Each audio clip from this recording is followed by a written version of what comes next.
BJP amadi RSS ki lusing bakharana Congress ki lusing Rahul Gandhi da threaten torpu ki mayokta Manipur Pradesh Congress Committee na Imphal City Police Station na complain ama thangat kri complain ado MPCC ke President Kaisha Megasandra yauna party ki working president Victor Kaising Vice President Hareswar Goswami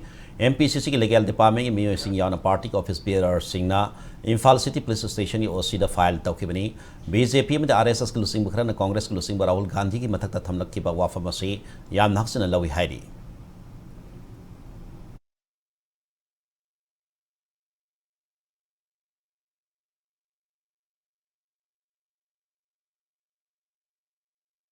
Our Manipur Pradesh Congress Committee, leaders of our legal team, leaders of our office bearer of Manipur Pradesh Congress Committee, coming here to complain, to file an FIR against those persons who have given threats to our leader Rahul Gandhi ji. So in fact, it is really very undemocratic and very the intention of the statement is criminal. So it should not be a place in India such like of criminal intentions. We are strongly condemn. Manipur Pradesh Congress Committee condemns such act of threats, such act of criminal. India should not be place for those criminal intentions people like BJP, MLAs, leaders and Shiva Sena alliance team of India.